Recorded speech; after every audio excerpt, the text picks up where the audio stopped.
사랑하는 통일가 식구 여러분, 안녕하십니까? 이 시간에는 참 아버님을 북한에서부터 절대신앙으로 모셔온 통일가의 맏 형님 되시는 참으로 존경하는 김원필 회장님에 대해서 생각하는 시간 가져보겠습니다.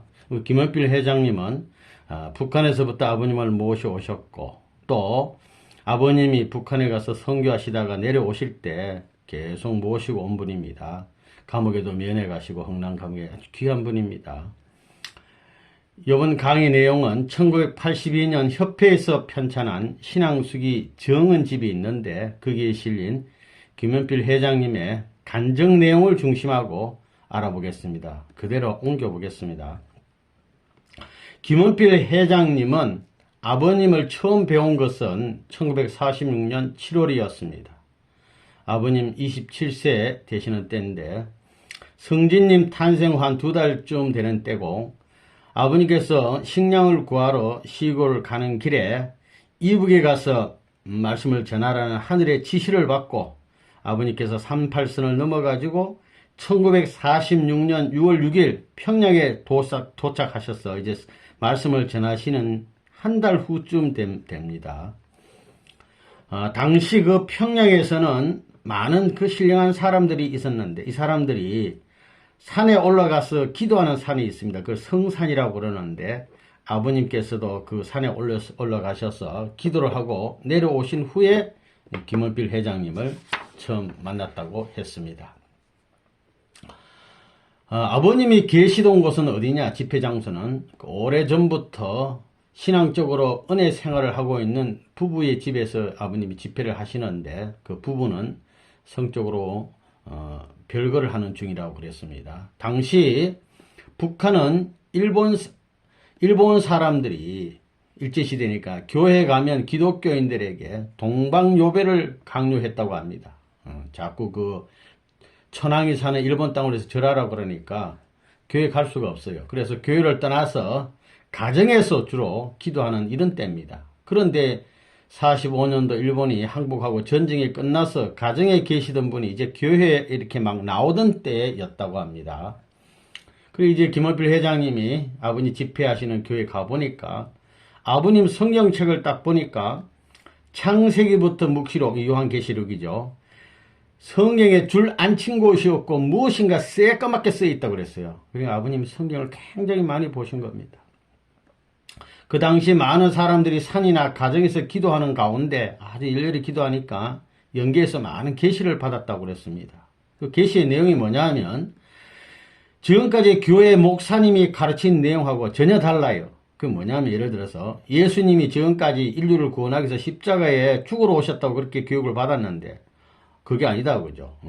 그 당시 유대인들의 무지와 불신으로 억울한 죽음을 당하셨다 이런 계시를 주시지, 또 인간의 제약의 근본은 선악과 따먹은 것으로 타락했다고 그랬는데 그 선악과 과일이 아니고 이 엄난 죄다 그러니까 이런 연계에서 계시를 신령한 분들이 받으니까 교회 가서 목사님께 물어보면 이런 계시를 받았습니다 그러면 교회 목사님이 뭐라 그러냐면 그건 하나님이 가르쳐준 게 아니고 잡신이 가르쳐준 거니까 조심하라고 그런 얘기를 교회가 하니까 근심이 돼서 집에 와서 다시 또 기도를 해보면 목사가 잘못 가르친다고 연계작 가르쳐진다는 거예요. 그러니까 분명히 계시는 옳다고 생각하지만 이 성경적으로 해석해 줘야 되는데 그럴 분이 지금 안 계시는 거예요. 그럴 분을 찾는 때인데 이때 아버님이 그 평양 오신 겁니다. 준비된 자들 앞에 아버님이 오신 거예요.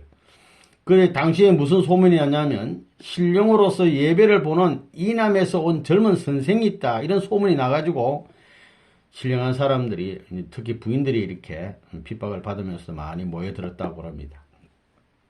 그래서 김원필 회장님도 그 교회 가니까 아버님이 처음 가니까 로마서를 한 2주일 동안 가르쳐 주셨다고 그랬어요.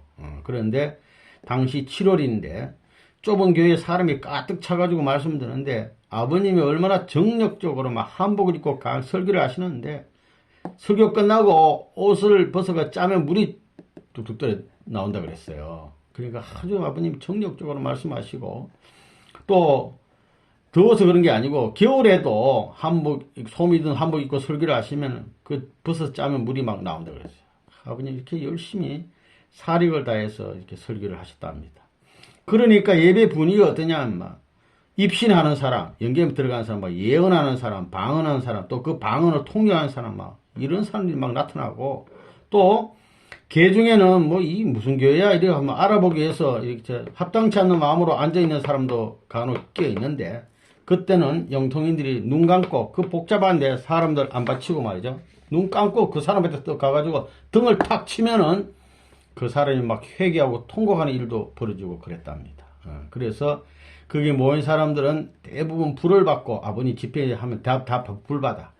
불을 어떻게 오냐? 어깨로 싹 들어온다든가 가슴으로 불이 확 들어온답니다. 들어오면 막 뜨거우면서도 아주 평화로움을 느낀답니다. 그러니까 아버님이 집회하는 장소에 신령 역사가 일어나서 막 소리를 지르고 막 할렐루야 하면 막 소리를 지르고, 쉽게 말하면 또 하나님의 심정을 막 채우고 나니까 하나님이 불쌍해서 막 울고, 또 울다 보니 기쁘고 좋아서 막 노래하고 춤추고 막, 그러니까 조용한 예배가 아니에요. 막 굉장히 참 시끌벅적한 그런 은혜의 예배였다고 합니다. 또 그 불의 역사가 일어나면은 불 받은 사람들은 오랫동안 가졌던 병도 막 깨끗이 낫는 거예요. 그렇게 하고 어떤 사람은 그 예배 중에 저분이 오시리라는 약속한 그분이다, 쉽게 말하면 재림주다, 이런 정가는 사람도 막 나타나고, 또 어떤 사람은 젊은 선생이 이남에서 오셨는데 가서 만나라, 이런 계시를 받고 와서 그 예배에 참석해서 말씀을 듣고, 하여튼 이런 신령한 은혜의 예배가 계속됐는데, 이 집회는 아버님이 처음부터 끝까지 주관을 했다 합니다. 그러니까 순서가 찬송하고 또 기도하고, 아버님 말씀하고 또 찬송하고 기도하고, 이런 식으로 이 아버님이 주관하는 예배였다고 합니다.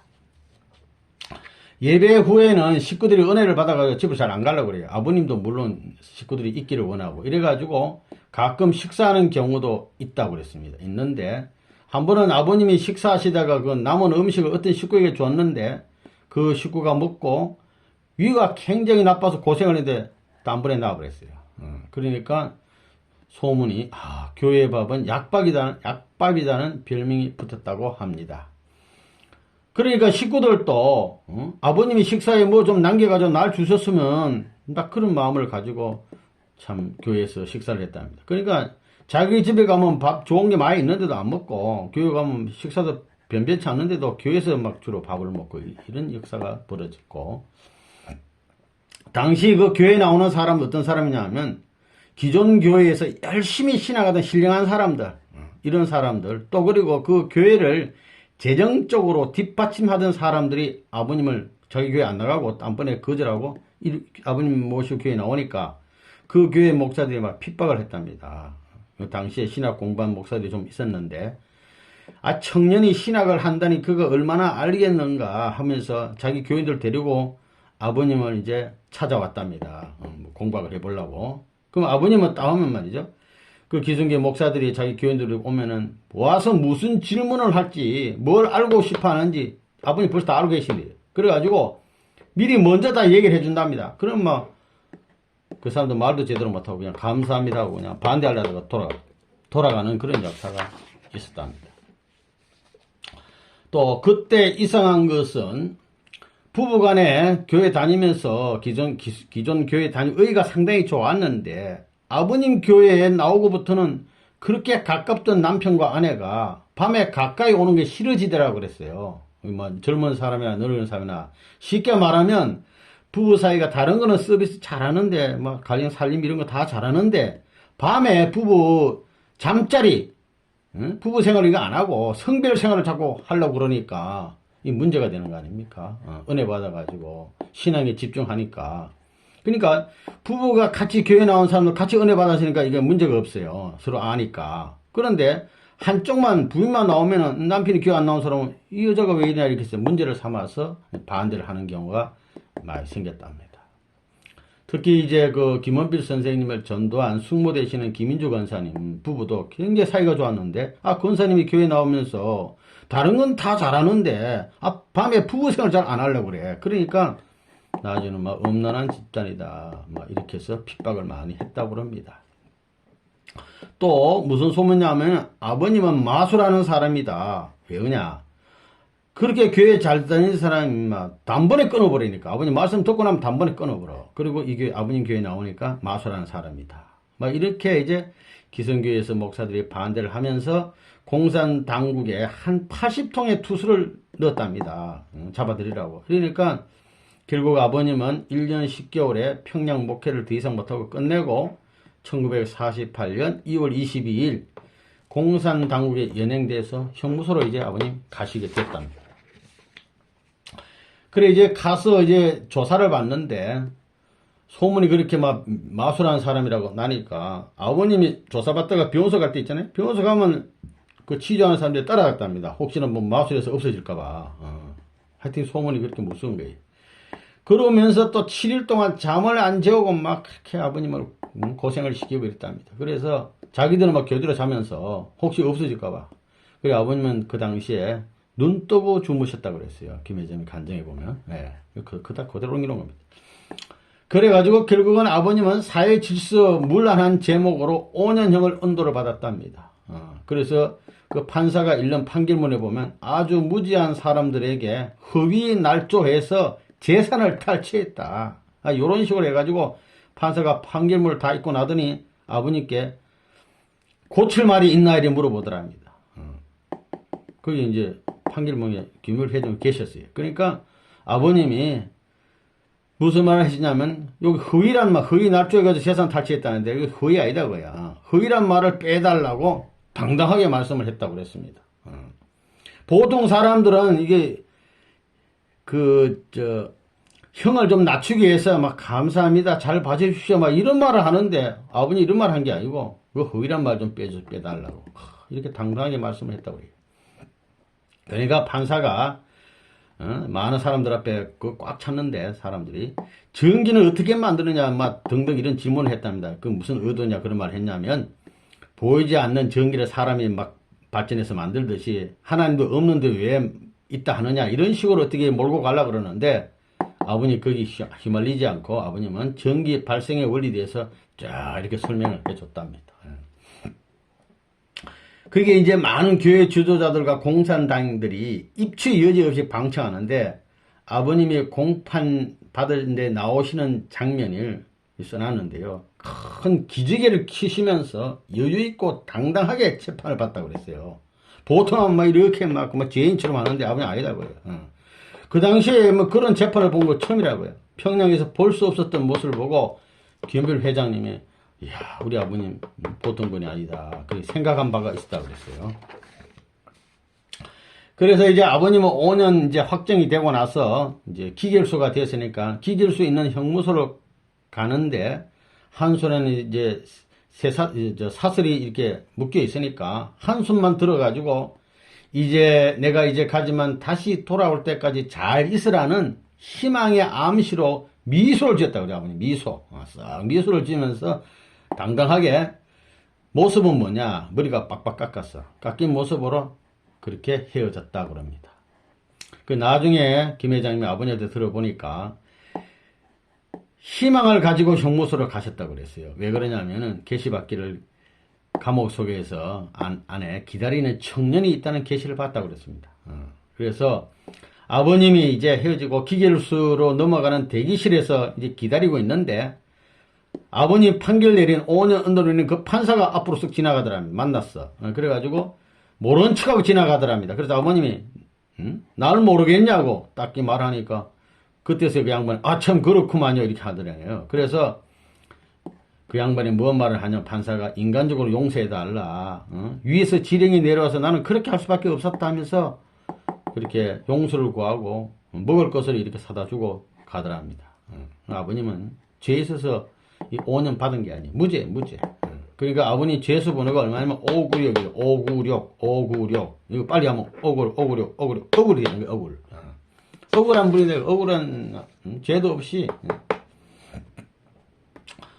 그런데 이제 아버님이 들어가신 감방에는 사형수가 한 사람이 있어요. 사형 판결을 받고 이제 집행을 기다리는 사람 한 사람이 있어. 그 사람은 누구냐면 인민군의 고급 장교를 지냈던 사람인데 이북의 기밀을 이남으로 유출했다는 자목으로 사형 선고받고 이제 독방에 갇힌 거예요. 사형 집행 날짜만 기다리는 사람인데 이분이 비몽사몽간에 뭐 꿈인지 뭔지 모르겠어요. 비몽사몽간에 누군가 자기 이름을 부르더랍니다. 재수들이 사형수는 자기 이름 부르면 제일 싫어하는데 그 이상하다 해서 대답 안 했어 이 사람. 그러니까 또 부르고 하여튼 세 번째 또 불렀답니다. 그래서 누가 내 이름 부른가 싶어서 네 하고 대답을 했더니 너는 절대 죽지 않는다 하면서 하얀 할아버지가 나타나서 그런 말씀을 해주더라는 거예요.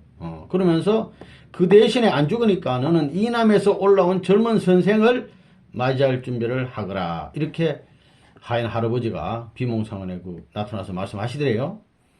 그래가지고 또 이제 며칠 지났어. 그랬는데 하루는 있다 보니까 자기 이름을 부르더랍니다. 아이고, 이제는 사형이 집행되는가 보다 하고 이 꿈 꾼 거는 잊어버리고. 그래 나가보니까 사형 집행가 아니고 3년형으로 감형이 됐어. 사형수가 3년형으로. 왜 그러냐 나중에 알아봤더니 외국에 갔던 자기 상관이 하도 애끼는 부하니까 내가 책임질 테니까 제발 좀 살려달라 이래가지고 3년형으로 감형이 됐답니다. 이런 사건이 있었는데 이 양반이 이걸 잊고 또 지냈는데 또 비몽사몽간에 할아버지 나타난 거예요. 나타나서 너가 좀 내 얘기를 잊어버렸냐 하면서 막 책망하면서 젊은 선생을 맞이할 준비라 해라 했는데 그걸 어찌 잊었느냐고 막 책망을 하는 거예요. 그러면 또 할아버지 사라지는 거예요. 할아버지 사라지고 나서 자기 아버지가 또 비몽사몽 꿈속에 나타나가지고는 하는 말이 내가 그 젊은 선생 있는 곳으로 안내해 주리라 하면서 자기를 데리고 가더랍니다. 김씨를. 그래 자기 아버지 따라가는데 큰 계단을 올라가 보니까 또 큰 대굴이 있고 그 안에 임금이 앉는 큰 용상이 보이는데 자기 아버지 하는 말이 이제 내가 그 젊은 선생을 보여줄 테니 큰 절을 3번 해라 이래 해가지고 아버지도 하고 자기도 이제 따라서 3번 딱 했답니다. 하고 나니까 아버지가 자 이제 고개를 들어라 그래요. 그 고개를 들어보니까 용상에 앉은 분이 빛이 얼마나 휘황찬란한지 볼 수가 없어. 그래가지고 눈이 부셔가지고 보지도 못하고 고개를 숙이고 있는데 자기 아버지가 그럼 가자 이러면서 청계를 다시 또 내려왔대요. 그리고 마지막 계단을 내려오자마자 아버지도 싹 없어지고 자기 본 의식이 딱 돌아왔다는 거야. 이런 찰나에 아버님이 그 3년형으로 감형된 사람 그 감방에 들어오신 거예요. 그 양반은 사형수니까 감방장이 원래부터 오래 있었기 때문에 사형 오래 있었기 때문에 감방장이었는데 그 아버님 김씨가 뭔가 자꾸 마음에 끌리더라는 거예요. 아버님 그런 분 아니에요? 그래서 자꾸 옆에 오라 이래가지고 자꾸 뭐 묻고 싶고 말씀 좀 해달라는데 아버님 자꾸 말씀 안 해. 왜냐하면 감방에서 말 조심해야 되거든. 자꾸 부탁을 하니까 아버님이 로렌스라는 이름을 빌려서 아버님이 걸어오신 섭리노정에 대한 얘기를 쭉 해주니까 이 양반이 꿈꾼 도 있고 아버지 꿈꾼 도 있고 그래서 제자가 됐어요. 감방 첫 번째 제자가 됐습니다. 이 사람이. 그래가지고 거기서 한 달쯤 같이 계시다가 두 분이서 흥남 감옥으로 같이 갔다. 이렇게 이제 적혀 있어요. 관정에. 이제 흥남 감옥 생활을 또 말씀하시는데 어떤 아시는 분이 아시겠지만 식사량이 너무너무 적어. 그러면서 중노동을 시켜가지고 보통 한 석 달이면 사람 막 죽어나간답니다. 그런데 밥이 얼마나 적게 주냐면 큰 숟가락으로 몇 숟가락 푹 뜨면 없어요. 그러니까 아버님은 5년 언도 받았잖아요. 이거 내 5년 지탱에 견뎌낼 수가 없을 것 같으래요. 아버님이 아무 생각에도. 이거 안 된다 이거야. 그래서 이 밥이 얼마나 적으니까 사람들이 좀 오래 먹으려고 밥을 세면서 먹는 사람도 있답니다. 하나, 둘, 이렇게 좀 밥을 오래 먹으면 밥 많이 먹었다 생각하려고. 또, 어떤 사람이 먹다 죽으면 막 그것도 막 주스도 먹고, 어떤 사람이 돌 씹어가지고 뱉어놓으면 막 그것도 막 돌 이래 골래가지고 밥 막, 침 묻은 걸 막 주스 먹고. 이럴 정도로 참 음식 귀한데, 아버님은 작정을 하시고 음식 절반을 다른 사람에 줬답니다. 처음에는 다 안 먹고, 반만 먹고. 석 달이라고 했어요. 하여튼 그 간증에 있는 대로입니다. 그래서 석 달간 주고 난 다음에는 이제 다 썼다 그랬어요. 그러니까 원래 절반이 내 몫인데 하나님이 반으로 덤으로 주셨다. 이렇게 생각을 하고 먹으니까 배부름을 느꼈다고 그랬다고 했습니다. 아버님이. 이젠 된다. 이게. 나는 2배를 먹는데 딴 사람. 이렇게 생각을 했다는 거예요.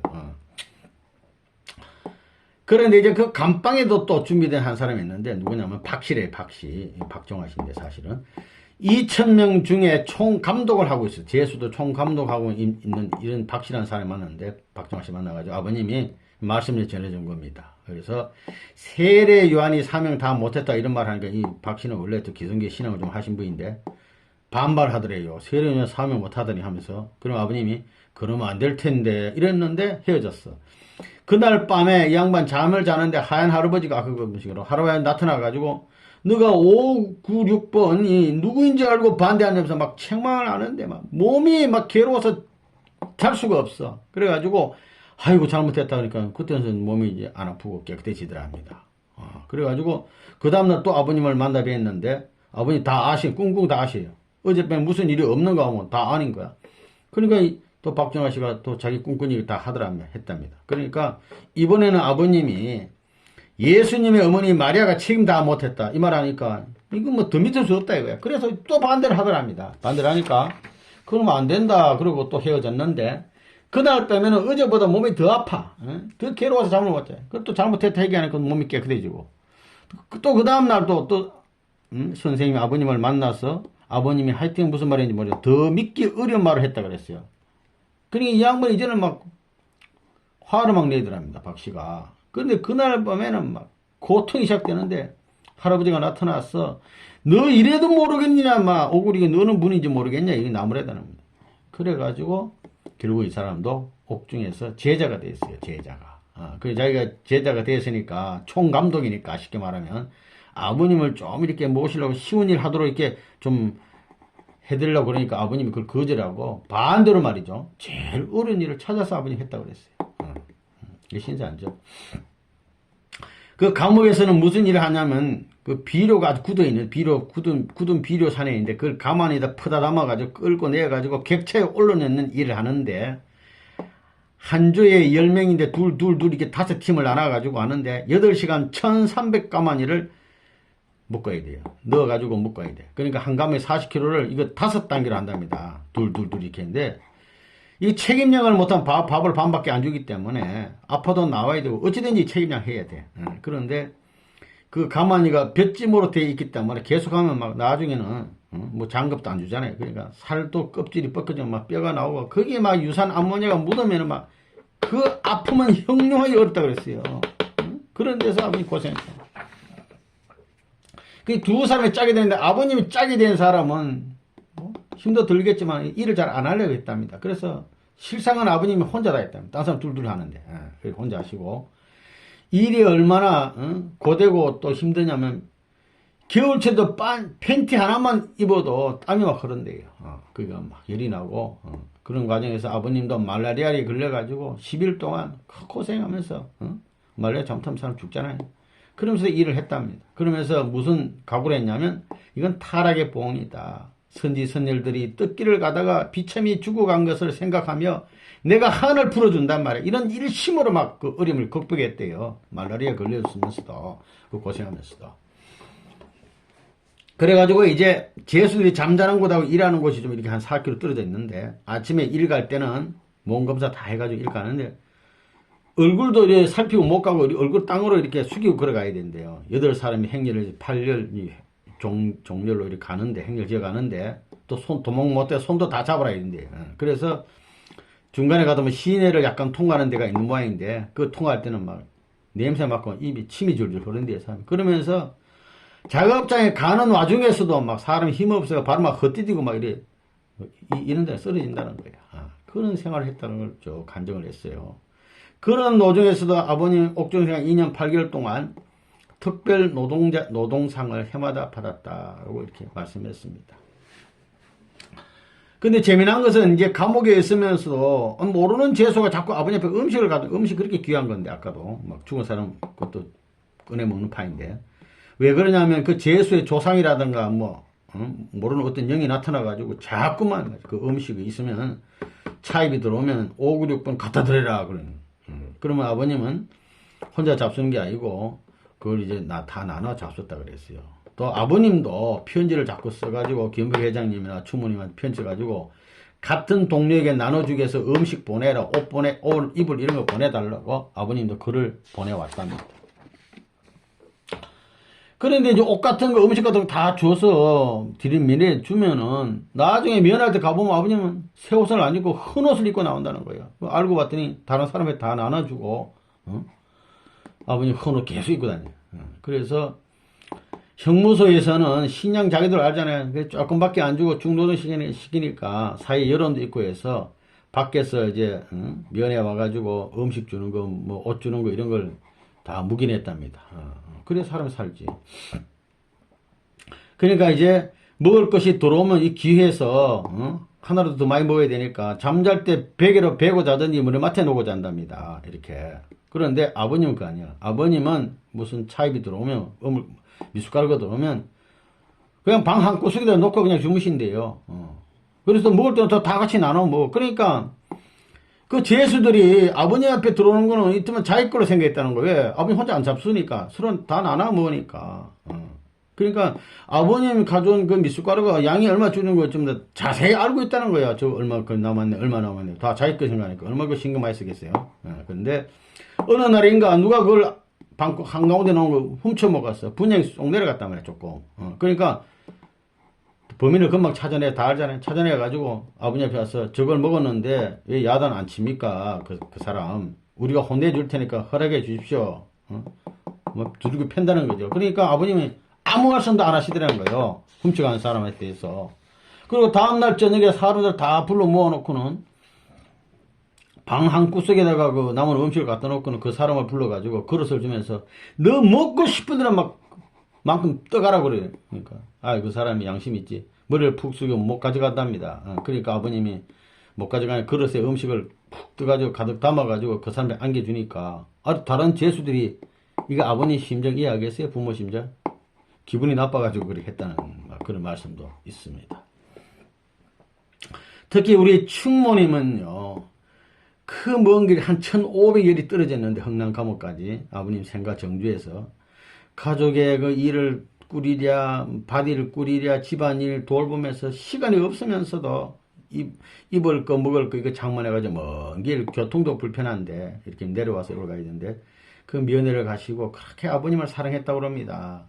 그러니까 일본에서 공부하실 때도 돌아오는 길에 그 전보 받고 온다 그래 좋아했는데 배가 침몰해가지고 다 죽었다 그러니까 막 정주에서 부산까지 이천리길을 치마가 찢어지는지도 모르고 발이 찔려 피가 난지도 모르고 막 골마 터져도 모르고 그 갔다가 명단이 없으니까 막 탄식하고 집에 올었었다 그래요.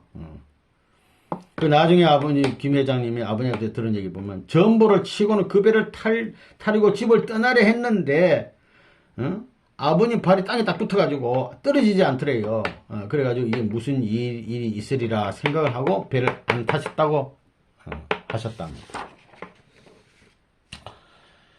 그 충모님이 감옥을 이제 면회로 오시는데 당시 아버님은 다 성장한 아드님이시지만 결혼까지 하셨는데 어린 아들같이 생각을 하시고 머리는 빡빡 깎았지 수의를 입었지 그런 아들을 보니까 뭐 죄가 있으나 죄 없이 들어가는 마음이 아파서 막 충모님은 그렇게 눈물을 많이 흘리시다 그래요.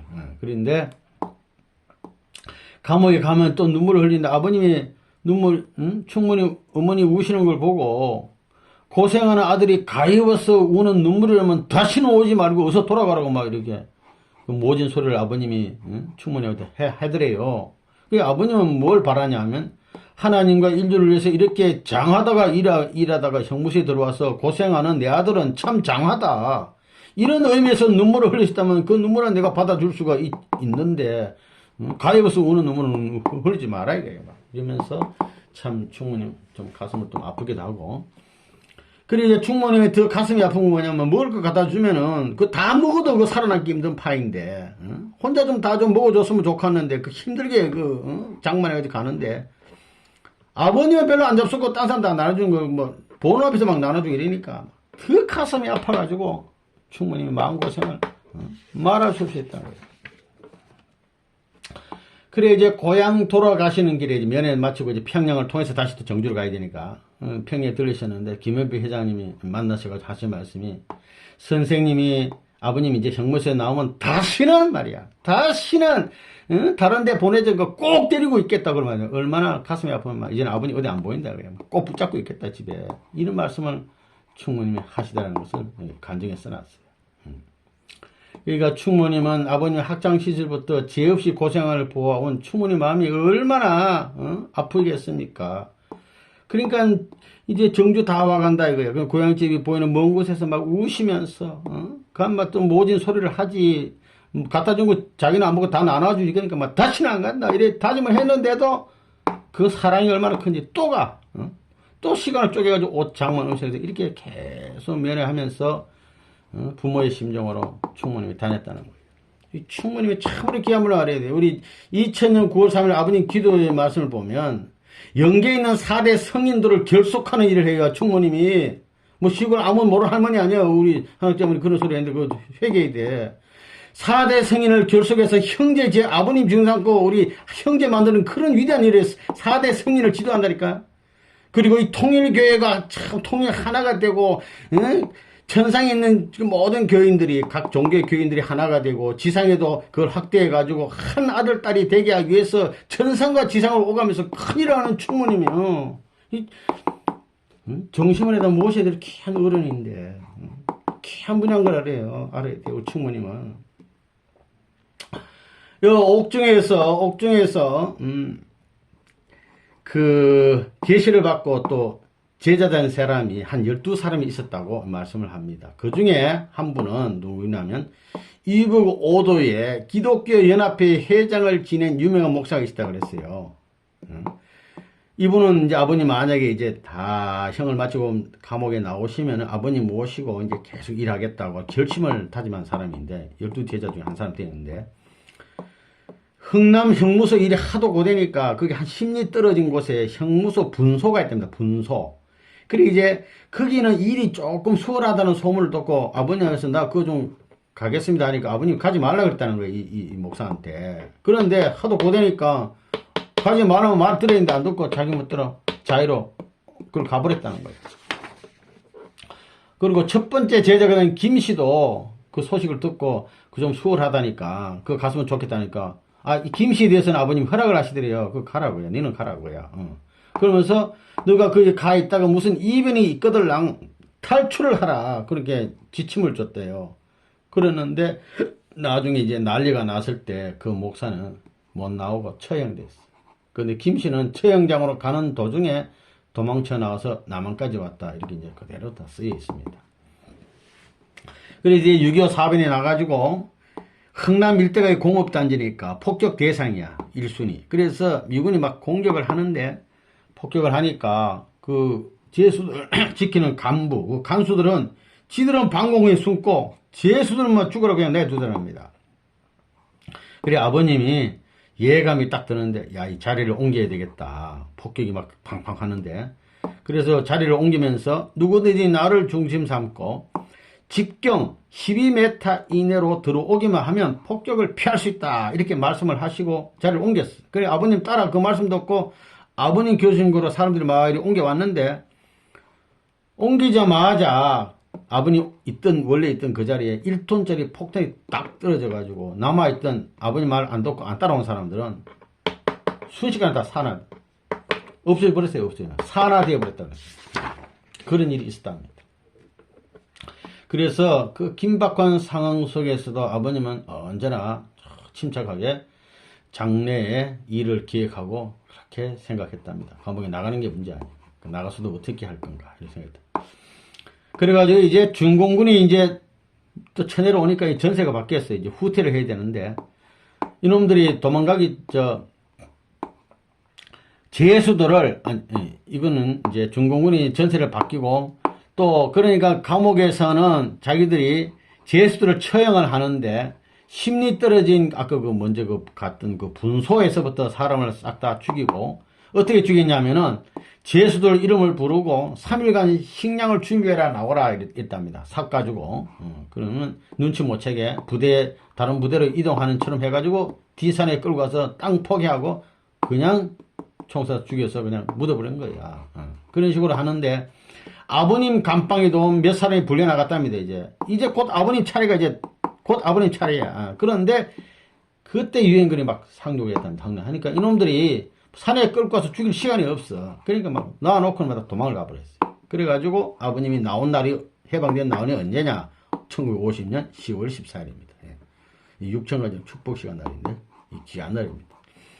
그래서 감옥살이 하는 도중에 사탄이 어떻게 아버님 죽이려고 감옥까지 쳐넣었는데도 조건을 못 찾아, 조건을. 그러니까 하늘이 돕지 않을래야 않을 수 없어가지고 돕게 된 일이라고 생각한다라고 간증을 해 주셨습니다.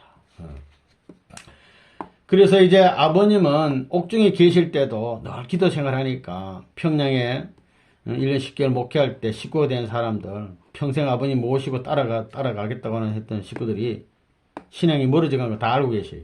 아시면서도 하루 3번씩 그 사람 다 기도해 줬다고 합니다. 또 감옥에 나오셔가지고도 그 사람들 일일이 다 찾아가서 만나주시답니다. 그리고 혹 아버님 못 가시면 다른 사람 보내서라도 나왔다고 소식 전해라고. 그러다 보니까 평양에서 일사후퇴를 안 하고 후퇴를 안 하고 40일간 계시면서 계시던 사람은 옛날 식구들 찾아보는데 시간을 다 소비하고 3일이면은 그렇게 보고 싶은 충분히 대형님 집에다가 안 가고 옛날 식구들이 이렇게 사랑하고 찾았답니다. 그래서 아버님이 하시는 말씀이 형무소에는 명절날이 돌아오면 쌀가루로 이렇게 떡을 만들어 먹었다 하시면서 그 감옥에서까지 가져온 보따리를 풀더니 쌀가루를 이렇게 꺼내시면서 그릇에 물을 떠오라 하시더니 그걸 또 오니까 그 물에다가 그걸 부어가지고 젓가락으로 이리 쳐서가지고 반죽을 만들어서 떼서 주시더랍니다. 그러니까 형무소 나와서 이제 평양까지 아버님 오시는데 10일간 걸어 오셨는데 배고프잖아요. 배고프. 먹을 거 없어. 아무것도 안 잡으면 먹을 거 없어요. 빈집에 들어가 봐야 썩어서 얼어있는 감자 이런 거 막 주스 먹으면서도 그거 안 잡숫고 미숫가루를 감옥에서부터 계속 챙겨가지고 선물로 평양 식구들 먹이려고 그걸 가져오셨답니다. 식구들 앞에는 뭐 별런 거 아닌지 모르지만 아버님 앞에는 얼마나 소중한 음식인데 안 먹고 가져왔다 이거야. 그러니까 이제 아버님 이제 평양 오시니까 아버님 먼저 그 감옥에서 전도된 박정화 씨가 평양에 있었어요. 그래서 이 사람은 감옥에 있을 때 뭐라 했냐면 내가 나가면은 300명이 살 수 있는 큰 집을 마련하겠다 약속한 사람인데 하여튼 뭐 사정이 있어서 어떻게 동네 사람한테 얻어맞아가지고 다리가 부러진 상태로 자기 누님 집에 치료를 받고 있는 중이었어요. 아버님이 이래저래 수소문해가지고 이 사람을 결국 찾았는데 김우비 회장님 가서 이제 데리고 왔답니다. 데리고 왔는데 보니까 다리가 기부서에 있어. 그래가지고 참 반갑게 맞아주고 다시 또 누님 집에 잠시 가 있어라 이러고 데려다 주고 왔답니다. 그리고는 계속 식구 찾아봐야 되니까. 근데 다 찾았는데 맨 마지막 한 번 할머니를 못 찾았어. 이 할머니만 찾아야 되는데 이 할머니는 어떤 분이냐면요. 신앙을 아주 열심히 한 분인데 40살 될 때까지 글을 모으려고 해서 성경을 못 읽어요. 읽는 분인데 하루는 하나님의 손이 나타나서 내가 성경 읽는 것 가르쳐 줄게 이시답니다. 그러면서 글자 하나하나를 짚어가면서 읽는 것을 하나님이 가르쳐 줬어요. 얼마나 하나님을 사랑하시는 사람입니까? 안나 같은 사람. 할머니는 또 높은 산에 가서 기도를 늘 다니는 분인데 산에 올라가다 보면 그 나무가 막 얘기를 한답니다. 할머니 나를 사용해서 흙간에 나무라도 좋으니 좀 써달라 하면서 막 만물과 대화도 하는 할머니. 또 높은 산에 올라가려면 힘이 들잖아요. 연세도 있고 하니까. 그 하루는 바람이 휙 불더니 자기를 들어가지고 산 위에 툭 올려놓더랍니다. 휙 하면 산이 올라와 있어. 그런 이적도 체험한 이런 참 귀한 할머니인데, 하나님 사랑하는 할머니인데, 이 할머니는 원래 이제 교회 안 믿고 토속 종교를 신앙하는 사람인데, 하루는 하나님께서 나타나거든. 야, 너 이제 그 종교 그만 믿고 내가 인도하는 교회 가거라. 이래가지고 저기 저 십자가가 뾰족한 데 있지. 이제는 그 길을 가거라 그러더랍니다. 그래가지고 예수를 믿다가 이제 결국 아버님을 만나 뵀는데 아버님 만날 때가 76세예요. 그러니까 아버님이 감옥에서 한 2년 8개월, 그러니까 뭐 거의 80세가 다 된 할머니인데 이때도 한참 아들 같은 아버님 연세하면 27세 되니까 그 당시에 그러니까 아버님 옆에 앉아가지고 아버님 말씀하면 그냥 옷이라도 만지고 싶어하는 그런 할머니야. 아버님이 그렇게 좋아하던 할머니, 다른 할머니인데 아버님이 이 할머니 찾아가지고 내가 무사히 나왔다는 걸 이 할머니 마지막 찾아야 되니까 전해라 그래. 그래 김원수 선생님이 그렇게 고생해가지고 결국 찾아가지고 가니까 할머니가 이제 임종할 때가 다 된가 봐요. 의식이 가물가물하더랍니다. 의식이 가물가물. 그래 큰 소리로 선생님이 무사히 돌아오셨다고 막 그 소리 지르니까 그때서 응 하고 대답하시더랍니다. 할머니가. 그래가지고 아버님 앞에서 그대로 전해드렸더니 자, 이제는 이제 피난 가자. 다 전했으니까. 하고 아버님 일어서더래요. 그런데 그때가 언제냐? 12월 4일이요. 40일 동안 거기서 식구 찾았습니다. 그러니까 중공군이 내려오니까 이제 피난 가라는 소리를 듣고 평양 사람들 막 다 피난 갈 사람 다 갔어. 그런데 맨 마지막으로 이제 피난 갈 판인데 아버님께서 너 이제 가서 아까 그 만났던 박정아 씨 빨리 데려오라 하더랍니다. 그래서 갔더니까 박정아 씨 식구들은 다리가 기부사니까 내놓고 자기만 한 대 내놓고 박정아 씨하고 자전거 한 대고 개 한 마리가 남아있더래요. 딴 식구 다 피난 가고. 그러니까 이 박정아 씨가 속으로 아이고 선생님도 날 버리고 갔구나 하고 속으로 원망하는 마음이 좀 들었답니다. 그래서 눈물도 좀 지금 흘린 모양이에요. 이 사람이 박정아 씨가 아버님 잘 모르고. 근데 가니까 말이죠. 좋아서 어쩔 줄을 몰라더랍니다. 아버님 자기 차 데리고 오라 그랬다고. 그래가지고 그 양반을 태워가지고 이제 피난 내려오는 거죠. 그래서 자전거는 박정아 씨 타고 이제 핸들만 잡고 방향 잡고 뒤에서 아버님은 밀고 김 회장님은 이제 보따리 짐을 등에다 지고 이렇게 해서 이제 눈이 오는 추운 겨울날 이 12월 4일에 이제 출발하게 됐다고 그랬습니다. 그래 오는데 편안한 큰 길은 작전상 유엔군이 다 차지하고 막 산길 밭길 막 흠나라데 이런데 막 오니까 얼마나 힘들겠어요. 그런데 그래 한번 오다가 이제 밑에 좀 쉬다가 이제 언덕길로 올라갈 판인데 그 힘들잖아 올라가기가. 그러니까 박정아 씨가 하는 말이 선생님 저 때문에 두 사람 다 죽지 말고 저를 남겨놓고 두 분 먼저 가십시오 하고 이런 말을 하더랍니다. 박정아 씨가. 그러니까 아버님이 하나님 뜻으로 인연 지어진 우리는 죽어도 같이 죽고 살아도 같이 살아야지 막 그런 소리 하지 말고 이랬답니다. 이래가지고 이제 같이 이제 세 분이서 피난 내려오는데 다리 기부사한 사람 얼마나 힘듭니까? 그러니까 항해도 해주와 연안 사이에 그 청단이라는 곳이 있어요. 있는데 거기서 이 용매도로 가가지고 배 타고 인천으로 한번 직행하려고 생각했던 하고 그 갔는데 용매도 배 있다는 소리 듣고 갔는데 그거 가려면 이제 밤새도록 80리를 잠도 안 자고 힘들게 걸어갔답니다. 그걸 자기 끌고 갔는데 이 청룡반도 이제 학사님 말까지 도착했어. 그래가지고 하니까 새벽에 한 2, 3시쯤 됐다고 그럽니다. 그런데 이게 끝난 게 아니라 여기서 학산리에서 용매도까지 심리한 갯벌길이 있어요. 백길. 썰물에 물이 나가면 이제 그 바닷길을 이제 건너가야 되는데, 용매도 건너가야 되는데, 추운 겨울날 옷을 꽁꽁 입어도 추운데 이 바지 다 걷어 올려야 되지요. 김업일 회장님은 자전거를 짊어지고 이제는 그 탈 수가 없어요. 그러니까 아버님 박정화 씨를 업고 그 건너간다는 거 이건 상상을 초월하는 너무 힘든 거야. 가다 자빠지면 큰일 나는 거야. 또 그러니까 그 건너편에 등대가 없어요, 그 당시. 그러니까 소금에 기름 묻혀가지고 불 밝힌 곳이 어디 보이더랍니다. 그래서 그걸 표적 삼아 가물가물에 그걸 건너가는데 대단히 위험하답니다. 그래가지고 썰물에서 물이 빠져도 물이 고인 곳도 있고 막 수심이 막 이렇게 푹 들어간 데도 있어. 잘못 디디면 자빠지면 막 큰일 나니까 또 미끄럽답니다. 그리고 발 받으면 디디면 쑥쑥 빠지고 이래가지고 그 기부사한 사람 뻗정다리를 얻고 가니 얼마나 힘들겠어요. 이건 진짜 이건 기적이에요. 내가 볼 때는. 여기를 이제 건너갔답니다. 그래 천신만고 갔는데 하여튼 그 자세한 얘기는 안 하고 배를 또 못 탔어. 나와가지고 다시 또 돌아와야 돼요. 학산리로 돌아가게 생겼답니다. 그러니까 마음에 다시 돌아갈 수 있겠나 이거. 천신만고로 그 갯벌을 건너는데 어디 또 건너가나 이거. 낙심천만이야.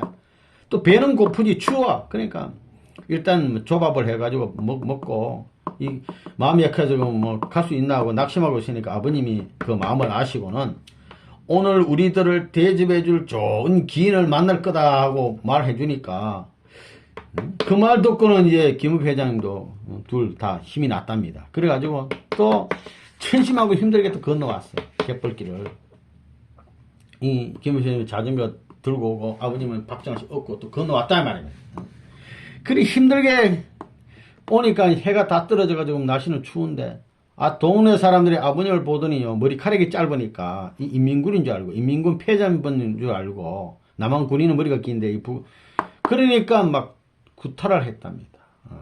그래서 아버님 많이 맞았어요. 그래가지고 아버님이 짐 속에서 나 이게 인민군 폐장병 아니다 그야. 그러니까 성경을 짐에서 꺼내가지고 내가 목사인데 이만저만 형무소에 나와 이렇게 됐다 설명을 하니까 그러면 그럼 확인해보자. 성경 딱 펴더니 성경 막 접술되면서 이거 무슨 내용이 있나 하고 막 질문하더래요. 그러니까 아버님은 성경 막 보지도 않고 그거 무슨 내용이 있다 다 말씀하니까 딱딱 맞거든.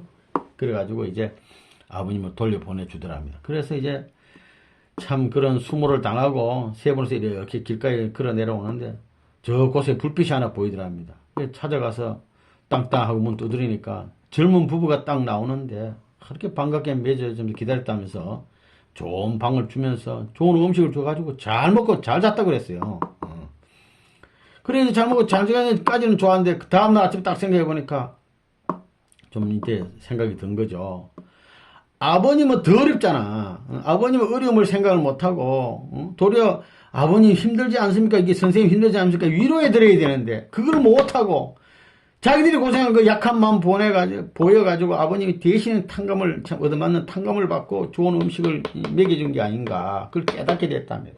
그래가지고 참 그런 마음을 가지고 은혜라는 것은 하늘이 먼저 어려움을 당한 대가로 우리에게 온다는 걸 깨달았다는 거예요. 아버님 아까 그런 수모를 당한 대가로 은혜가 오늘 공짜가 아니대 은혜는. 이제 피난길에서는 어떻게 하냐면 아침 일찍 일어나가지고 밥을 먹고는 그냥 자꾸 내려 남쪽으로 간답니다. 그리고 해 떨어지면 이제 뭐 방향이 어딘지 모르니까 아무 집이나 들어가서 빈집에 밥 지어 먹고 또 자고 그게 이제 피난 생활인데 하루는 어떤 집에 들렸는데 밥 하려면 나무가 있어야 되는데 나무가 하나도 없어요. 그래서 이 나무 찾아가지고 헤매다가 자신도 모르게 공동묘지까지 가게 됐답니다. 김물 선생님이.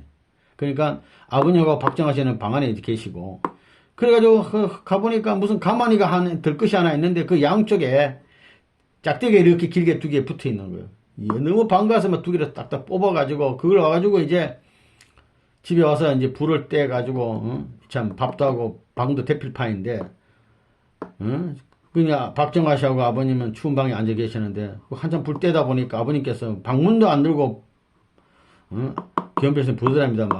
부르면서 그 무슨 나무 가지고 불을 떼느냐 하고 묻더래요. 하물하시네. 그래서 이만저만 해서 이렇게 딱 쭉 얘기 들으니까 아무 나무나 다 떼는 거 아니야 하고 말씀하세요. 아버님은 방 안에 앉아 계시도 기원비 회장님이 무슨 나무가 주워 떼는 거 다 알고 계시더라고요. 실상은 그거 무슨 나무냐면 죽은 사람을 그 강가에다가 들고 와서 죽은 사람 묻고 그대로 두고 간 거예요, 이게. 그 아버님 다 알고 계시다는 거예요. 아버님은 이런 분이었다, 이렇게 간증했습니다. 또 한 번은 하루 종일 걸어가지고 계속 끊는 거죠. 그리고 어느 큰 집에 도착했는데, 먼저 도착한 사람들은 밥 지어 먹고 이제 다들 자고 있더래요. 그래서 아버님 일행도 얼른 또 밥을 지어 먹고 나니까 밤 11시가 됐어. 그러니까 막 피곤해서 막 잠이 쏟아지는데 견딜 수가 없더랍니다. 그래가지고 선생님 아버님 여기 좀 자고 갑시다 막 쫄랐대요 둘이서. 그러니까 보통 그러면 아버님 말씀도 그래 하고 이제 자고 가자 이랬는데 그날따라 아버님은 가야지 하면서 말 안 들어.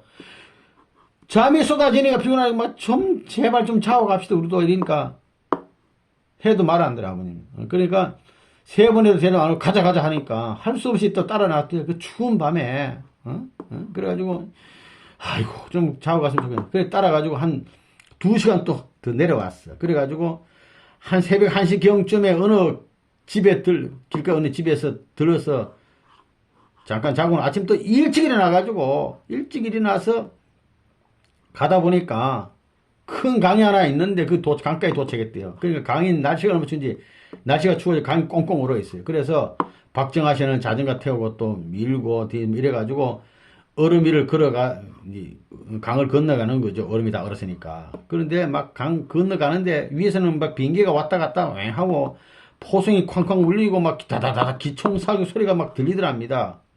그러니까 중공군이 막 뒤에 막 따라 내려온 거예요. 그런 이런 입장인데 딱 보니까 강 건너 쪽에 유엔군이 있는데 피난민들이 이제 그만 내려오라 이거야. 중단시키고 바리케이트를 치면서 최후의 전선을 구축 중이라고 합니다. 그래서 아버님 일행이 이제 딱 강 다 건너고 나서 이제 그들이 못 오는 거야. 이래 됐다 합니다. 한 발만 늦어서만 이제 못 가는 거죠. 이나 못 오는 바인데. 그때야 김 회장님 깨달았답니다. 어젯밤에 쉬지 않고 가야 된다고 말씀한 이유를 그때 알았대요. 그래서 내가 아버님 말씀을 두렵게 생각하는 이유는 여기 있다. 우리는 지금 이해가 안 돼. 그렇지만은 아버님은 말할 수 없지만은 그럼 참 뭘 알고 계신다 이 말입니다. 순종의 복종이다 아버님 말씀에. 이래가지고 한 두 달간 이리 피나 내려오다 보니까 어느덧 박정화 씨 다리가 이제 다 거의 다 나와가지고 그분은 또 중간에 내려놓고 또 아버님하고 김은필 회장님하고 이제 울산까지 왔는데 울산에서부터는 걸어온 게 아니고 기차 앞 화통이라고 있는데 이렇게 막 이렇게 연기 나오는데 거기 앉아가지고 막 하면서 바람 맞으면서 부산까지 타고 왔다 그랬습니다. 이제 부산에 딱 도착한 거예요. 도착해가지고 잘 데가 없지 않습니까? 그러니까 주일학교 때 아버님 소리 주일학교 할 때 제자 한 사람을 만났답니다. 우연히 또 만나가지고 그 집에서 첫날은 잘 쉬고 그래가지고 계속 그 집에 신세에 못 쉴 수 없으니까 김일 회장님은 식당에 취직해서 그것을 먹고 자고 하고 일하고 아버님은 일복 유학 친구인 엄동문 씨 집에서 이제 또 당분간 지내게 됐답니다. 그런데 이 엄동문 씨라는 분은 어떤 분이냐면 원래 이분은 불교 믿던 분인데 꿈에 예수님의 네 동생이 나타나서 말하기를 나는 예수님으로 말미암아 그 오빠 되죠. 우리 어머니에게 원한이 있다 이러면서 그 원한을 풀려면은 큰 금고가 있는데 꿈 얘기예요. 그 안에 또 금고 또 작은 금고가 있고 그 금고 안에 더 작은 금고가 있는데 그 금고를 열어야 원한이 풀 수 있다 이런 꿈에서 얘기를 하더랍니다. 엄동문 선생한테 예수님 네 동생이라는 사람이 나타나가지고 근데 그 열람의 열쇠를 가진 분이 문선명 선생님 뿐이다 하고 딱 말하더래요. 이런 꿈을 딱 꿨는데, 그 엄동문 씨는 참 불교인인데 아버님을 만나가지고 꿈도 꾼 것도 있겠다 해서 아버님께서 여러 가지 말씀을 듣고는 결국 이번에 아버님을 깍듯이 모시는 제자가 됐다고 했어요. 깍듯이. 그래서 제자가 또 된 거예요. 그래 하다가 또 아버님은 길가에서 또 옥중에서 그 전부다 첫 번째 제자된 김씨 이 양반을 만났답니다. 그래서 당분간 또 아버님 그 집에서 지난 일이니까 기억으로 간증을 하시니까 한 2주일인가 그런 말씀하세요. 한 2주일 정도 계신 것 같아요. 그 있다가 그리고 이제 김업주 선생님은 이제 식당에서 계속 근무를 하는데 한 번은 아버님이 엄동문 씨 이분하고 김 씨를 데리고 와가지고는 엄동문이라는 사람은 이런 사람이다. 또 김씨는 이런 사람이다. 자세히 소개를 해줘가지고 굉장히 힘이 됐답니다.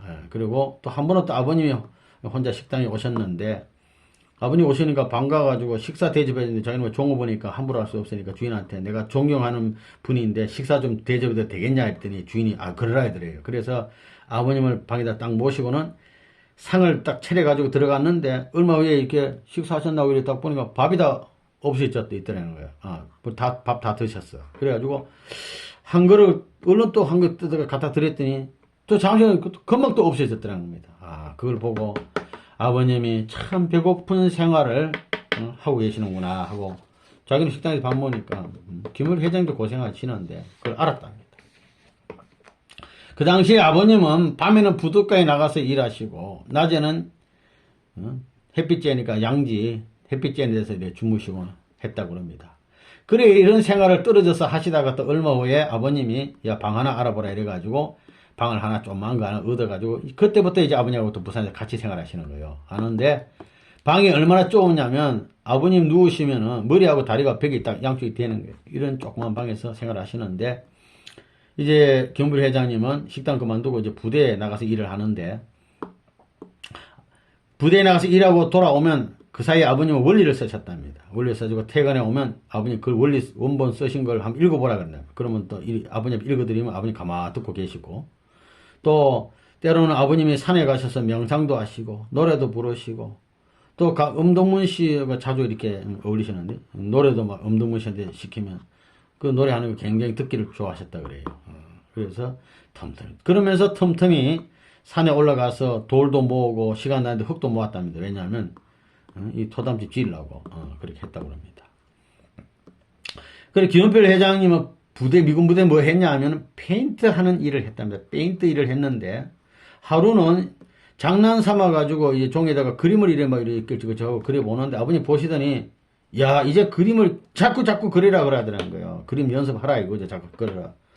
그런 일이 있고 나서 얼마 안 돼 가지고 딴 부대에 있던 사람이 김은필 회장님 있는 부대에 같이 근무하게 되는데 이 사람이 무슨 일을 하냐면은 미군들 이제 집으로 돌아가기 전에 자기 부인 사진이나 애인 사진이 있는데 그걸 갖다 주면은 초상화로 이렇게 그려주는 건데 그걸 하는 사람인데 하루는 자기가 하는 대로 그림을 그려보라면서 흑인 사진 하나 주더랍니다. 그래가지고 뭐 또 아까 그 그림 연습한 그것도 있겠다 이래가지고 어찌할지 몰라가지고 하여튼 사진 보고 초상화 그렸는데 4시간 반 걸렸대 힘들게 겨우겨우 하나 그래가지고 이제 아이고 가서 욕이나 안 먹을까 하고 이제 갖다 줘봤더니 그 사람이 뜻밖의 잘 그렸다 그러면서 막 돈을 주고 막 사진도 줌을 더 봐주더래요. 이것도 해보라고 그러면서. 그래 이제 교회 식구가 늘어나면서 이 주문도 늘어났다고 그랬어요. 그럼 이제 돈도 좀 더 많이 벌리지 않습니까? 그러니까 이 미군 부대에서 5시까지 아침에 출근해서 5시까지 근무를 마치고 이제 사진을 이제 주문 받아가지고 집에 와서 또 그리기 시작하는 거예요, 이게. 이중일을 하는 겁니다. 그래서 하다 보면 밤 12시, 새벽 1시까지 할 때가 많대요. 주로 일거는. 그래, 이제 아버님 어떻게 되냐 하면은 김 회장님이 근무 마치고 사진 받아가지고 집에 돌아오기 전에 시장 가서 그날 필요한 걸 사다가 그림 그릴 모든 준비를 해놨다 그랬어요. 공동을 하는 겁니다. 그리고 그림 다 그리고 또 내일 일 가야 되니까 김 회장님은 주무시면은 아버님은 그 사진 그려놓은 거 다 잘라가지고 아침에 딱 들고는 갈 수 있게 똘똘 말아가지고 다 준비를 해놨었다 그랬어요. 아버님 또 잠도 안 주무시고. 다 이런 식으로 또 하다가 또 얼마 시간 지나다 보니까 이제 아버님이 보시더니 야 이건 요렇게 하는 게 안 좋게 한다 이래서 막 고쳐주기도 하고 야 요 색깔이 좋다 하면서 골라주기도 하고 배경도 그려주시고 또 얼마 지나니까 김 회장님이 딴 걸 안 그려 얼굴만 그 사람 얼굴만 잘 그리고 아버님이 옷하고 배경 색칠을 또 해주다가 또 지나니까 아버님이 머리카락도 칠해 주시까지 했답니다. 이러다 보니까 이제 시간이 단축이 돼 가지고 하루에 15장 20장씩은 막 이렇게 했는데 그러다 보면은 새벽 4시 5시까지 밤을 꼬박 새고 이래요. 그럼 잠도 안 자고 집에 와서 일하고 이제 또 아침 출근하는 거지.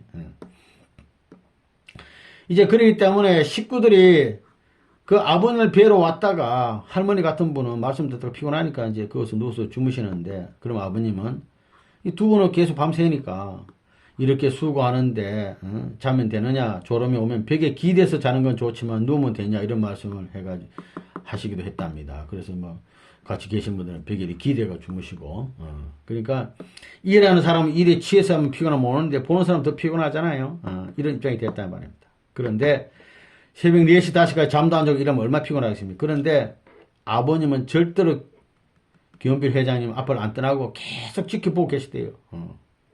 아버님이 같이 철회하는 거야. 그러니까 그래서 그 피곤함을 이겨낼 수 있었다 그럽니다. 아마 아버님이 영적으로 아마 힘을 많이 주신 것 같습니다. 이래가지고 이제 한 달 되면 돈을 다 모아가지고 아버님에 갖다 드리면 가보면 나중에 보면 얼마 후에 아버님 그 돈 다 쓰시고 없다는 거예요. 그래서 나중에 보면은 그 아버님은 돈 드리면은 그거 가지고 쌀을 사고 한 달 먹을 쌀을 사고 또 나무 있으면 나무 사고 석유 사고 또 반찬으로는 멸치를 먼저 딱 사놓고는 돈 다 써버린다는 거예요. 그러니까 김 회장님 부대에서 이제 밥을 먹고 계시니까 아버님은 항상 혼자 밥을 지어 잡수는데 밥을 참 잘 짓는다고 그랬었어요. 그래가지고 돈을 아버님 어디다 쓰시냐 하면 그 당시에도 이렇게 뭐 도 닦는 사람들이 있었는가 봅니다. 그리고 뭐 가난한 사람들 이런 사람들 찾아오면은 아버님이 그런 사람들 쌀도 주고 돈도 주고 옷도 주고 막 옷도 사주고 막 이렇게 해서 돈 다 쓰신 거 같았다 그랬습니다. 뭐 다 자세히 안 보니까. 그러면서 하루는 야 너가 돈 가져온 거 내가 다 썼다 그러면서 미안하신 듯이 얘기를 하더랍니다. 아버님이 돈 갖다 주고 다 써버렸으니까 고생해서. 그러면 누구한테 뭘 사주고 뭐에 쓰고 뭐 쩍쩍쩍 얘기하면서 뭐 책 사는 또 얼마 들고 하면서 막 자세히 얘기 다 하더라는 거야. 쓰신 거 다 얘기하더라는 거예요. 그런데 김 회장님이 생각하니까 그게 아닌데 마음이 안 좋더라는 거예요. 혹시라도 내가 뭐 그 돈 어디다 썼나 뭐 이런 생각을 할까봐 아버님 이런 얘기 하나 생각하니까 막 마음이 막 참 언짢았다 그랬어요. 어떻게 쓰든 내가 아버님 드렸으면 내 상관할 바 아닌데 그렇게 김 회장님이 생각하고 있는데 아버님 그런 말 하니까 말이야. 내가 더 잘해야겠다는 그런 마음이 들더랍니다. 내가 더 잘해서 아버님이 이런 생각하지 않고 편히 쓸 수 있도록 해야 되겠다. 이런 생각이잖아요. 이러겠다. 그래 이제 아버님하고 그 같이 생활하시는데 막 고단해서 어떤 데는 잠이 딱 들어가지고 잠자고 있으면 때또는 자다 보면 뭐 잠결에 무슨 노래 소리가 들려온답니다. 뭐 소리가 이래 들어보면 아버님께서 하나님의 심정이 안타까워서 울음 섞인 음성으로 노래를 하시고 그렇게 기도를 하셨다고 그래요. 또 어떤 때는 김 회장님을 깨워가지고 밖에는 막 캄캄한데 산으로 막 올라가신답니다. 그래가지고 바위돌 있는 데를 찾아가지고 넌 여기서 기도해라. 나는 저기서 기도할게 하시고 기도를 하시다고 그래요. 게세마네 동산에서 간절히 기도하시면 그런 기도하신 것 같습니다. 그리고 이제 어느 날 새벽에나 아버님이 막 갑자기 깨우는데 빨리 불을 켜라. 그때는 호롱불 아닙니까? 깨우고. 전기불이 없어. 그런데 막 연필과 종이를 또 준비하라고 막 그러시더라고요. 그래가지고 그러시면서 내가 부르는 대로 적어 내려가라. 그래 하시더랍니다. 그래서 그게 뭐냐면 이제 원리 원본에 재림론에 가는 것이에요. 재림론. 이것도 문제. 재림론에 가는 것인데 계속 부르셨대요. 그래가지고 처음부터 끝까지 쉬지 않고 불러주셨답니다. 아버님은 뭐 생각할 여지도 없이 막 그냥 계속 받아 적는 거야. 그래서 아버님의 원리 원본은 전부 다 아버님을 필적으로 아버님 직접 쓰신 건데 그 부분만은 김원필 회장님이 썼다고 이렇게 되어 있습니다. 결론은 선생 말씀하시기를 우리 아버님은 하나님을 위하고 사랑하고 그리고도 부족함을 느끼는 분이시다. 아버님 보면 말이죠. 하나님을 그렇게 다 위하고 사랑하면서도 더 하나님을 잘 못해줘서 부족함을 느끼는 분이다 이거야. 그러니까 우리들도 위로는 하늘과 아버님을 사랑하고 부족함을 느끼는 사랑을 해야 된다 이거야. 그리고 아래로는 모든 사람들 앞에 사랑을 주고 또 주면서도 부족함을 느끼는 그런 사랑을 함으로써 하늘이 자랑할 수 있는 사람이 되리라고 믿는다. 이런 귀한 간증을 해주셨어요. 김현필 회장이 아니면 들을 수 없는 간증이에요. 아주 귀한, 정말 만나보고 싶은, 존경하는 김현필 회장님. 이 젊었을 때 모습이 김현필 회장님 젊었을 때 모습입니다. 양복 딱 입고 딱 찍은 사진인데 이 사진은 그 감옥 흥남 감옥의 옥중 제자 박정화 씨 54년도 2월달에 대구에서 찍은 사진입니다. 이 사진에 이제 부산 범냈고 여기 이제 김 회장님 계시고 여기 귀한 우리 권사님도 계시고 아버님 계시고 토담집 앞에서 찍은 사진 아닙니까? 이 역사적인 귀한 사진. 이 사진은 아버님 계시고 유 회장님 계시고 유효민 선생님, 여기 김 회장님, 여기는 또 유효영 회장인데 이 5분이서 옥중의 서대문 형무소 고난을 같이 받으신 분이에요. 역사적인 분들이에요. 귀한 분들. 이 사진은 아버님과 혹시 하면 이거는 지송드라마 같은데 그리고 이제 김부희 회장님 계시는데 어디 고궁에 가서 찍은 거 사진 같습니다. 그리고 여기도 김부희 회장님 머리 빡빡 깎고 계시는데 참 귀한 우리 권사님들하고 찍은 사진 아버님. 이건 이제 세월이 좀 지나가지고 김은필 회장님이고 이건 이완 목사님인데 이 부산 범냈고 옛날 그 토담집 시절 생각하면서 이거 눈물의 바위 아닙니까? 여기서 참 이제 기도하시는 장면. 흐리지만 그 장면이. 이건 보면 이제 김원필 회장님이 졸업증이라고 졸업증 김원필이 이렇게 되어 있습니다. 이게 이제 55년도 당기니까 4월 7일 날인데 우자는 본협회 제1회 원리 수련증, 원리를 수련했어. 전부 수료하였음으로 여시 뭐 하여튼 수여한다 이렇게 돼 있어요. 세계 기독교 통일신령협회 이래가지고 원리를 아예 졸업을 했어. 졸업. 그리고 이제 이것은 1967년도에 아버님이 김원필 회장님께 회장한테 편지 보낸 겁니다. 여기 보면 이렇게 참 종서로 썼어요. 글씨도 굉장히 참 잘 쓰시는데 원필 앞 교회 생활에 잘 모르겠어요. 하여튼 바쁠 줄 안다. 어려운 뭐 이렇게 가운데도 뜻 위한 정성을 다하려고 노심이 클 줄 안다. 여러 나라를 뭐 다녀 보니까 뜻의 길에 바쁨을 더욱 절감하게 된다. 4월 무슨 애는 어제는 제네바를 떠나 비엔나에 오후 4시에 뭐 도착 예정이다 뭐 이런 얘기 같고, 나그네 생활에 어려운 뭐 일정임을 뭐 이렇게 말씀을 하시고, 하여튼 잘 있으라 하시고, 여기 맨 끝에 보면 이 다록입니다. 다록이도 안녕. 다록이도, 이거 뭐냐면 겸빌 회장님 사모님 이름, 정다록 사모님 이름이에요. 다록이도 안녕. 이렇게 해서 딱 편지 보내시고, 이거 이제 겸빌 회장님이 이게 또 누구한테 편지 보낸 건데, 이렇게 정수로 이렇게 한문도 쓰시고, 글씨도 잘 쓰시는 귀한 어른인데, 또 이거는 이제 송사라고, 신데, 그 무슨 기념일 날에, 장애인 날에 행사한 것 같은데, 친히 허락하시고서 세 번째 맞이하는 자녀의 날이 옵니다. 감히 참부모님 앞에 서면 끝내 무슨 뭐 이렇게 쭉 해서 이런 참 이렇게 송사 쓰신 글씨. 부모의 심정이라고 1972년 1월 20일 대구에서 이런 한문을 쓰셨어요. 부모의 심정. 한문도 아주 잘 쓰신. 이거는 이제 겸빌 회장님의 성화시고, 그 성화 팜플렛에다가 아버님이 이렇게 사인을 해 주신 건데, 2010년 2월 23일. 그 다음날에 성화식 하기 전날에 이렇게 사인해 주셨어요. 이건 이제 뉴욕 이스트 가든에서 선생으로부터 해서 편지 보내온 건데, 이 편지를 전달하신 분에게 적시한 것은 얼마 돈을 얼마를 지불하여라. 15일까지 틀림없게 지불하여다오. 그럼 안녕. 뉴욕에서 선생으로부터. 이런 편지로 해서 제가 한번 올려봤습니다. 이 사진이 성화식 때 이렇게 모셔놓은 사진입니다. 김원필 회장님 사진. 네.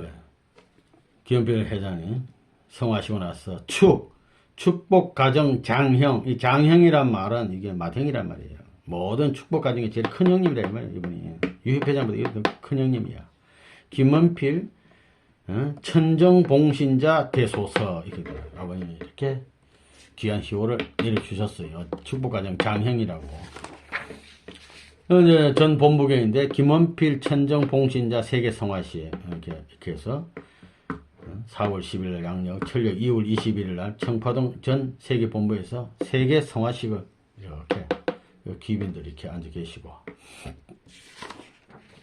이분은 이제 맏아다님 되시는 분인데, 말씀 한마디 또 하시고, 성화식장에서.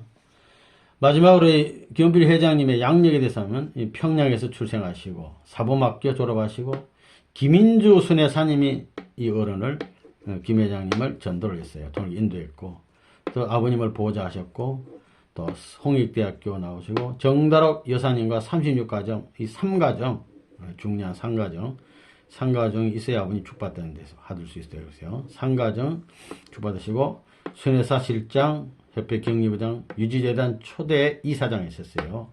그리고 본부교회 교회장도 하시고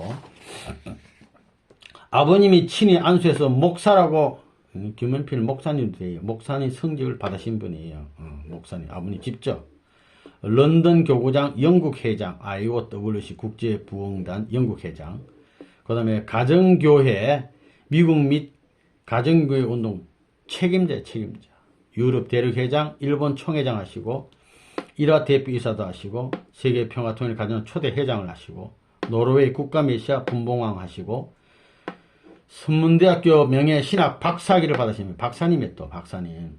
그리고 일본에서 체류하면서 식구들을 위해서 부흥 정성을 들이시다가 청기원년 철력 2월 18일 1시 30분 양력 4월 7일 성화하셔서 아버님부터 축복가정 장형 김원필 천정봉신자 대소서라는 시호를 받으신 귀한 분입니다.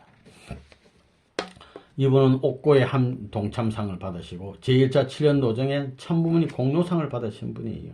성교부문 33년 참부모님 공로상, 천일국 주인상, 협회 창립 50주년 참부모님 서민노정상, 저서로는 모심의 한평생 생활전도 서무작 이런 것이 있고 사모님이 정다록 사모님, 이분은 2000년 성화 미리 성화하셨고 장남 되시는 김진군 가정이 이렇게 계시고 또 장녀 되시는 분은 김동숙인데 남편 되시는 분이 우리 성진님입니다. 성진님.